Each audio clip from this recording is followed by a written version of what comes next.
ಅಂದ್ರೆ ಬಹುಶಃ ಭಾರತ ದೇಶದಾಗ ಇನ್ನೊಬ್ಬ ಪಪ್ಪು ಇದ್ದಂಗೆ ಆತು ನಂಗಾರೆ. ಬಹುಶಃ ರಾಹುಲ್ ಗಾಂಧಿ ಕರ್ನಾಟಕ ಒಬ್ಬ ರಾಹುಲ್ ಗಾಂಧಿ ಇದ್ದಂಗೆ ಆತು. ಅದು ಹುತ್ತಗತಿ ಏನು ಹೇಳ್ಕೊತ ಹೋಗ್ತೈತಿ. ಮತ್ತು ಇವರು ಮೋಸದಿಂದ ಗೆದ್ದನತ್ತಂದ್ರೆ ಕುಣ್ಯಾಕ ಬರ್ಲಿಕ್ಕೆ ಹಂಗೆ ಡೊಂಕ ಐತಂದ್ರೆ ಯಾವ ಹೂ ಅಂತಾನೆ, ಕುಣ್ಯಾಕ ಬರ್ಲಿಕ್ಕೆ ಹಂಗೆ ಡೊಂಕ ಐತಾರೆ ಯಾವ ಹೂ ಅಂತಾನ. ಮತ್ತದ ಮುಂದೆ ಇಲೆಕ್ಷನ್ ಒಳಗೆ ಬರ್ತಾನೆ ನೋಡೋಣ ಒಂದು ಕೈ ಬಿಡುದ್ರು ಸಡ್ಲೆ ಹೊರಗೆ ಹಾಕೋತಕ ಬಿಡೋದು ಬೆಕ್ಕಾದವ್ರು. ಈಗ ಮಾನ್ಯ ನಮ್ಮ ಇಂಜಿನಿಯರ್ ಕರೆಸಿ ಬೆದ್ದಾತಾವ ಯಾವ ಮಂತ್ರಿ ಇದ್ದಾವೆ ಸರ್ಕಾರದ ಬಗ್ಗೆ ಮಾತಾಡ್ಕೋಬೇಕು. ಅಲ್ಲಿ ಏನು KDP ಮೀಟಿಂಗಾಗ ಕರೆದಲ್ಲಿ ಮೋಸ ಆಗೈತಿ ಬಗರಾಗೈತಿ ಅವನ ಮುಂದೆ ಏನು ಗಂಡಸಿದ್ರೆ ನನ್ನ ಮುಂದೆ ಮಾತಾಳು, ನನ್ನ ಮುಂದೆ ಮಾತಾಡತ್ತಳು ಎಲ್ಲಿ ಮೋಸ ಆಗೈತಿ ಏನಾಗೈತಿ ಹೇಳ್ತಾನೆ. ಅವು ಮೋಸ ಮಾಡಿದೆವು ನಾವು ಮೋಸ ಮಾಡಿದೆವು. ಕುಣ್ಯಾಕೆ ಬರ್ದಾಗ ಹಂಗೆ ಡೊಂಕ ಐತೆ ಅಂದ್ರೆ ಏನು ಮಾಡೋಕ್ಕಾಗಿಲ್ಲ. ಆದರೂ ಕಡಿಕು ತನ್ನ ನಿಜ ಬಣ್ಣ ತೋರಿಸ್ಯಾನು. ರಾಹುಲ್ ಗಾಂಧಿ ಕರ್ನಾಟಕ ರಾಜ್ಯದಾಗ ಒಬ್ಬ ರಾಹುಲ್ ಗಾಂಧಿ ಇದಾನಪ್ಪ, ರಾಹುಲ್ ಗಾಂಧಿ ಇದಾನ ತಿಳ್ಕೊತಾತು. ಅವು ಮತ್ತು ಮೋಸ ಆಗ್ತದೆ ಹೆಂಗೆ ಗಜಮ್ನತ್ ಮಾಡಿದ್ರು ಮೋಸ ಆಗ್ತಾರೆ.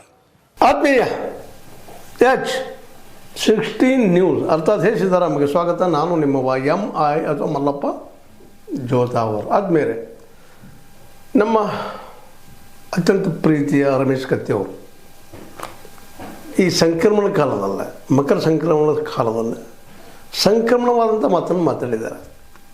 ಅದ್ರ ಬಗ್ಗೆ ಒಂದಿಷ್ಟು ವಿಶ್ಲೇಷಣೆ.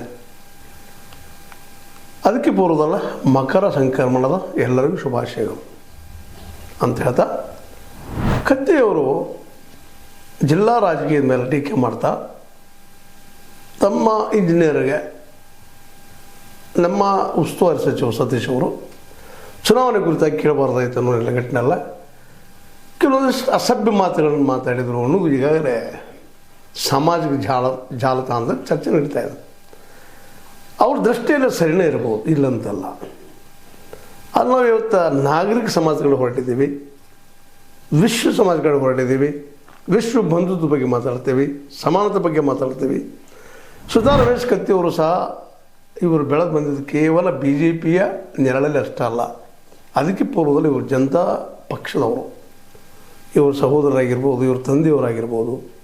ಅವ್ರ ಇತಿಹಾಸವನ್ನು ಗಮನಿಸಿದಾಗ ಮೂಲಭೂತವಾದಿ ಸಿದ್ಧಾಂತದ ವಿಚಾರಧಾರೆಯವರಲ್ಲ ಅನ್ನೋದನ್ನು ಅವ್ರನ್ನ ಬಿಡಿಸಿ ಹೇಳಬೇಕಾಗಿಲ್ಲ. ಯಾಕೆಂದರೆ ಅವ್ರ ಮನೆತನದ ಇತಿಹಾಸ 150 ವರ್ಷದ ಇತಿಹಾಸನ ಅವ್ರು ಬಲ್ಲರು.